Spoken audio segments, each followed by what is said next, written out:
My name is Toussaint Morrison, and lived in Minneapolis for a very long time. Worked as a paraprofessional, and when the protest started, there were several business owners of color that openly said, "Take it. Take my building. Take it all. And if Minneapolis wants it, she can have it." And this is the narrative of people of color. Why do we always have to be the ones to settle? Why do we always have to be the ones to take the higher road? Why do we always have to be the ones to code switch for white people to make them feel comfortable?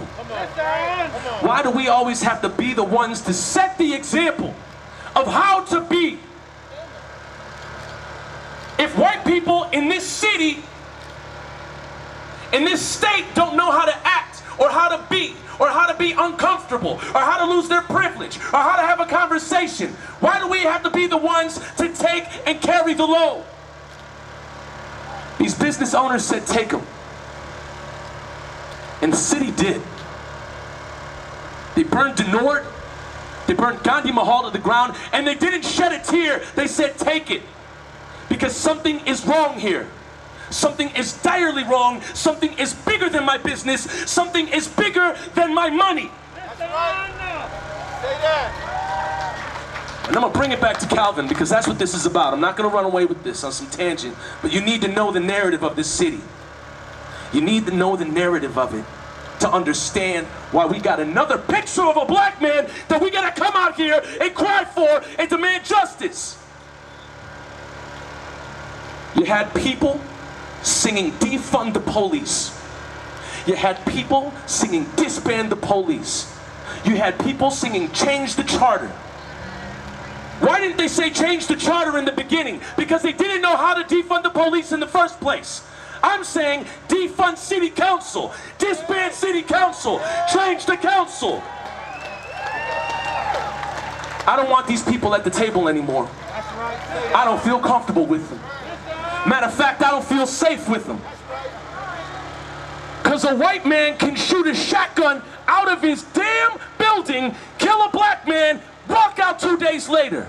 I've seen black people sit in jail for far much less than that. You tell me, if John Rieple was black, would he be walking now? If Calvin Horton was white, would the city council member have gotten up off their ass and done something about it? They're giving service to white people. They're giving service to white communities, and it's not even well hidden. It's obvious, and they're playing it right out in all front of y'all's faces. I heard about Calvin when it happened, and then it just went under. Nobody said anything.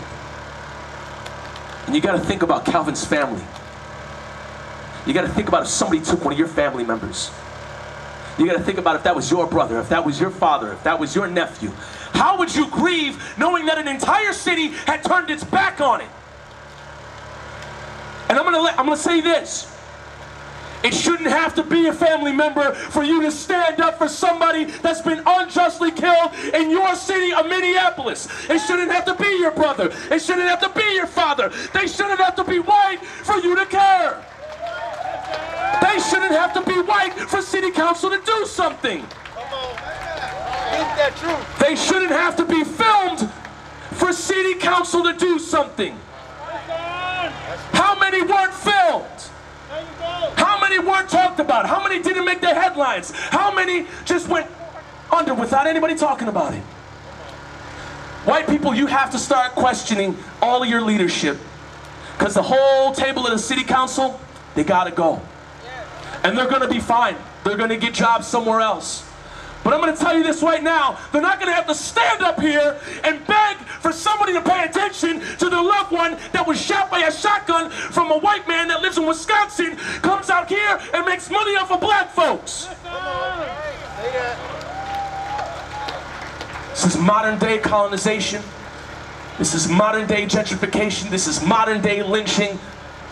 Y'all just ain't up on it.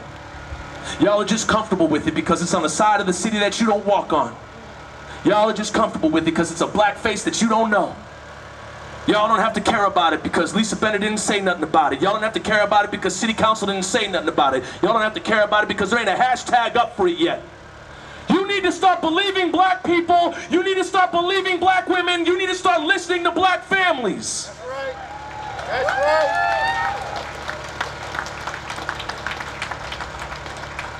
I don't want to come up here again and have to do this, but I know that we will. That's the sad truth. I know that we will. Because this city keeps taking black lives out of existence, out of their own breath, and they don't do anything about it. It's a crime that Calvin was murdered in cold blood on this street in the heart of this city. And it is an absolute travesty that they not only change the narrative, they make it go silent. Like every other media company when a black body dies. They don't talk about it, they don't pay attention to it. The people that are in leadership aren't doing their jobs.